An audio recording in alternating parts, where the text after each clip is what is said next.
नमस्कार, मैं धर्मेंद्र कुमार। प्रगति क्लासेस के YouTube चैनल में सभी का बहुत बहुत स्वागत। बात करेंगे प्रगति परीक्षा सफलता सरलता से पटवारी टेस्ट सीरीज क्रमांक 12। महत्वपूर्ण प्रश्न है, सारे प्रश्न देख लेते हैं यूनिट के साथ में और व्याख्यात्मक तरीके से। तो देख लेते हैं। पहला प्रश्न है, प्रधानमंत्री उज्ज्वला योजना का उद्देश्य क्या था? तो मैं आपको बता दूं, प्रधानमंत्री जो नरेंद्र मोदी हैं, उन्होंने प्रधानमंत्री उज्ज्वला योजना की शुरुआत की थी और इसका उद्देश्य था जो गरीब महिलाएं हैं, गरीब महिलाएं उनको चूल्हे से मुक्ति दिलाना। यानी कि जो चूल्हे से जो धुआं निकलता है और उससे वातावरण प्लस महिलाओं का स्वास्थ्य खराब होता है, तो चूल्हे से मुक्ति यानी कि जो निःशुल्क एलपीजी देने की ये उद्देश्य उनका है। एलपीजी देने का योजना है। तो ये बात आप याद रख लेना। फिर इससे संबंधित जो फैक्ट है वो मैं आपको बता देता हूं कि जो एलपीजी है तो इसको कहते हैं द्रवित पेट्रोलियम गैस, ठीक है ना। यानी कि लिक्विफाइड पेट्रोलियम गैस इसको कहा जाता है, ठीक है ना। फिर इसमें आगे देखेंगे कि जो उज्ज्वला योजना है, यह उज्ज्वला योजना 2 चलाई गई। जो पहली बार चलाई गई है वो चलाई गई थी एक जो प्रथम बार फर्स्ट वो चलाई गई थी 1 मई 2016 को, ठीक है। तो उज्ज्वला योजना जो 1 चलाई गई वो 1 मई 2016 को चलाई गई और ये चलाई गई थी बलिया से।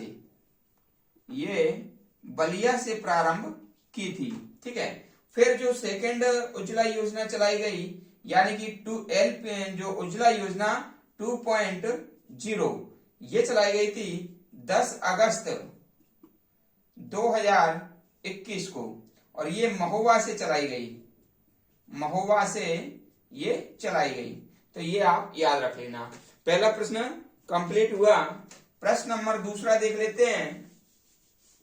तो प्रश्न नंबर दूसरा है, किस एक भारतीय क्रिकेटर को 3 बार पॉली उमरीगर पुरस्कार से सम्मानित किया गया? ठीक है। तो विराट कोहली एक ऐसे भारतीय हैं, विराट कोहली, जिन्हें 3 बार पॉली उमरीगर पुरस्कार से सम्मानित किया गया, ठीक है ना। क्या है भाई पॉली उमरीगर?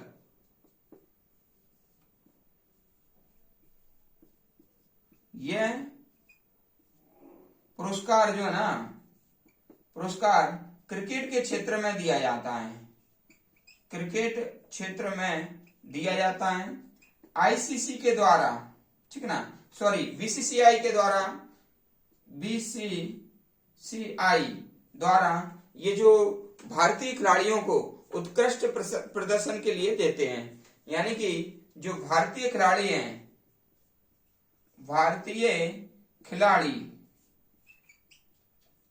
का इंटरनेशनल लेवल पर यानी कि अंतरराष्ट्रीय लेवल पर बहुत अच्छा प्रदर्शन जब होता है तब ये पुरस्कार दिया जाता है। सबसे पहले ये 2007 में सचिन तेंदुलकर को दिया गया। सचिन तेंदुलकर को 2007 में दिया गया था, ठीक है। तो ये आप याद रखना है इससे संबंधित जानकारी। बात करेंगे प्रश्न क्रमांक 3 से। तो प्रश्न क्रमांक 3 ये है हमारा, कुक्कुट की भूमध्य सागरीय श्रेणी कौन सी है भाई? ठीक है। कुक्कुट माने जैसे बतख, मुर्गी, ये सब कुक्कुट में आते हैं। तो भूमध्य सागर में पाई जाती है कुक्कुट की लेगहॉर्न। लेगहॉर्न जो नस्ल है ये मुर्गी की नस्ल है, यानी कि कुक्कुट, ठीक है। और ये सबसे अधिक अंडे देती है। सबसे अधिक अंडे देने वाली ये मुर्गी की प्रजाति है, ठीक है ना। इटली, मुख्यतः इटली में पाई जाती है। मुख्यतः इटली में ये पाई जाती है, याद रख लेना, ठीक है। और जो कड़कनाथ है कड़कनाथ भी मुर्गे की प्रजाति है, यानी कि कुक्कुट की है। वो धार और झाबुआ अलीराजपुर क्षेत्र में पाया जाता है, ठीक है ना। और 2018 को उसको मान लीजिए जीआई टैग दिया गया कड़कनाथ को। कड़कनाथ जो मुर्गा है उसमें प्रोटीन की बहुत ज्यादा मात्रा पाई जाती है, इसलिए विदेशों में भी उसकी मांग बहुत ज्यादा हो रही है।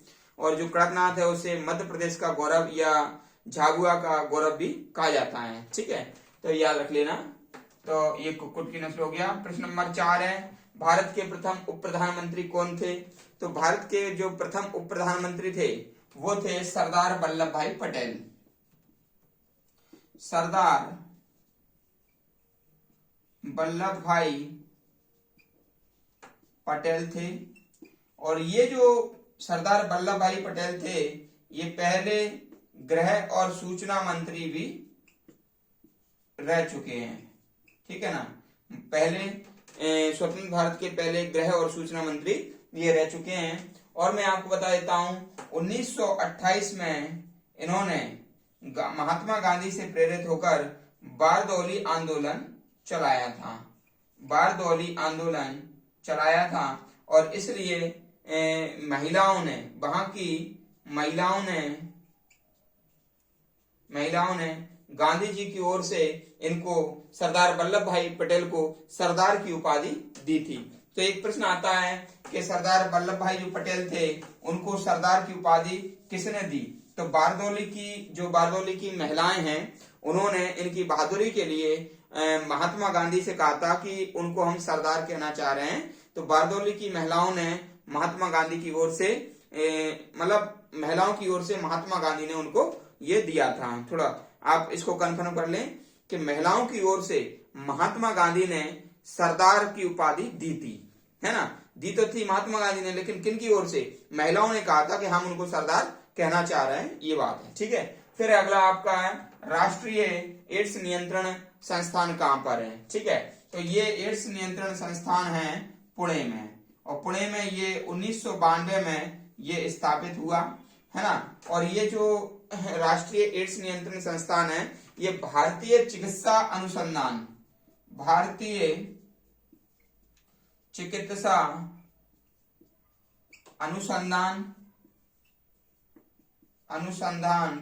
परिषद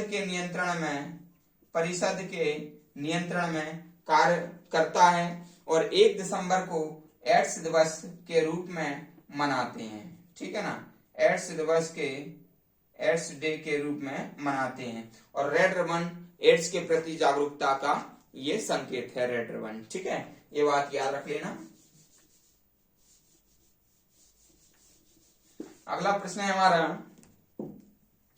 कि भारत रत्न प्राप्त करने वाली पहली महिला कौन सी है? ठीक है, तो भैया जो भारत रत्न है, तो भारत रत्न तो भाई 2 जनवरी 1954 से ये प्रारंभ हो गया था, भारत रत्न प्रारंभ हुआ था। लेकिन सबसे पहले तो आपको अच्छी तरह पता है सर्वपल्ली राधाकृष्णन, सीवी रमन और श्री राजगोपालाचारी को मिला था।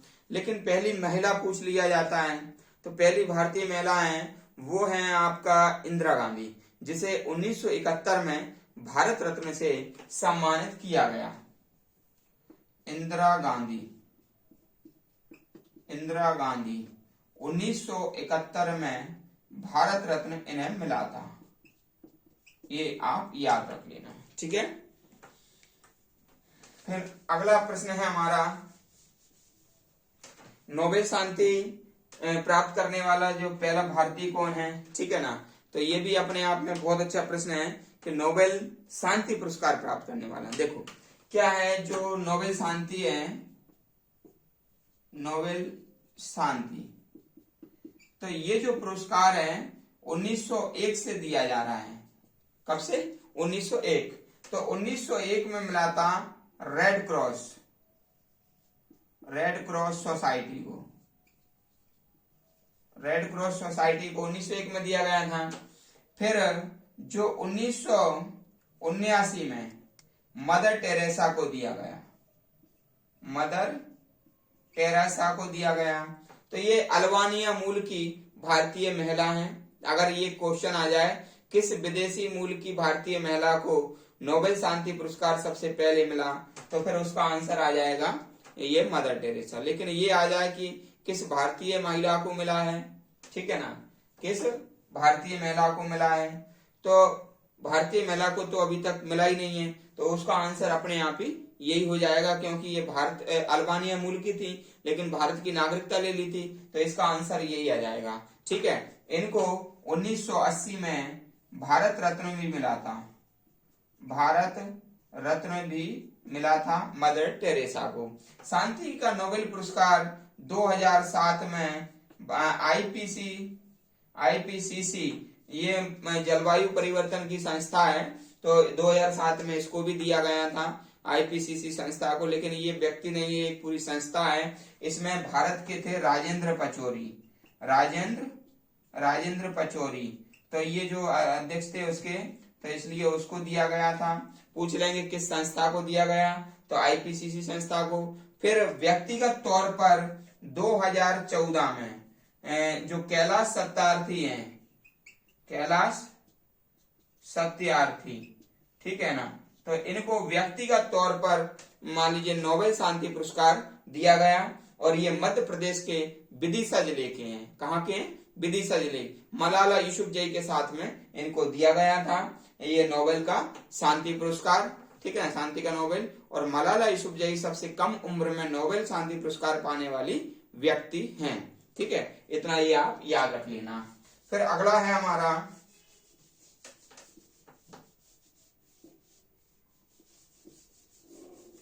भारतीय खाद्य निगम की स्थापना कब हुई? ठीक है, तो एफसीआई बोलते हैं, एफसीआई। तो 1964 का तो एक्ट था और 1965 में इसकी स्थापना हुई थी, ठीक है ना। और इसकी स्थापना के जो उद्देश्य थे वो एक तो ये था कि भाई जो बफर स्टॉक इकट्ठा करना, बफर स्टॉक क्या होता है, यानी कि सरकार के द्वारा आपात स्थिति के लिए कुछ खाद्यान्न इकट्ठा करके रख लिया जाता है ताकि आपात स्थिति में उसको काम में लाया जा सके, तो बफर स्टॉक इकट्ठा करना। दूसरा, गरीब किसानों को या व्यक्तियों को सार्वजनिक वितरण प्रणाली यानी कि पीडीएस, सार्वजनिक वितरण प्रणाली के तहत जो है ना खाद्य पदार्थों को उपलब्ध कराना, ये दो इसके उद्देश्य थे एफसीआई के। तो 1964 के एक्ट के तहत 1965 में इसकी स्थापना कर दी गई थी, ठीक है ना। अगला प्रश्न हम देख लेते हैं। तो अगला प्रश्न है प्रश्न नंबर 9, लाइफ डिवाइन किसकी पुस्तक है? देखो, लाइफ डिवाइन जो है ना, लाइफ डिवाइन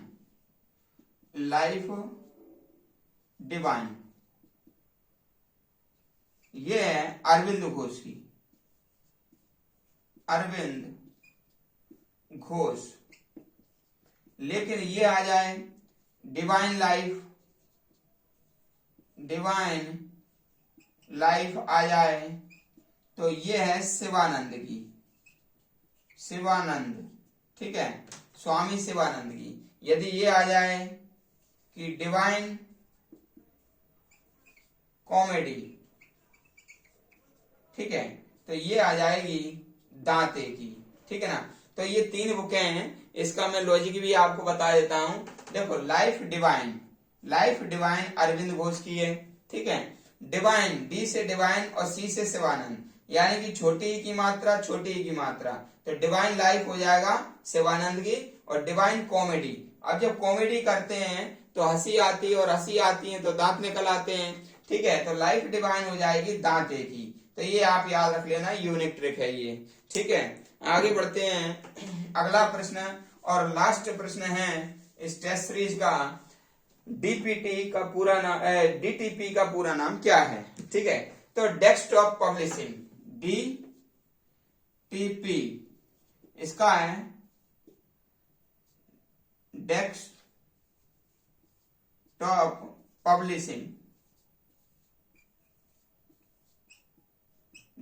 पब्लिशिंग क्या होता है कि कम खर्च में ये प्रकाशन का कार्य करता है। ये डेस्कटॉप पब्लिशिंग कम खर्च में और सुविधाजनक जो है ना प्रकाशन कर देता है किसी भी किताब वगैरह का, तो ये डेस्कटॉप पब्लिशिंग, ये आप याद रख लेना, ठीक है। तो आपको ये टेस्ट सीरीज कैसी लगी? ठीक है, ये आप कमेंट्स करके बताएं। वीडियो को अधिक से अधिक शेयर करें, लाइक करें। जो व्यक्ति नए हैं वो चैनल को सब्सक्राइब करें। सभी का बहुत बहुत धन्यवाद और शुभ रात्रि।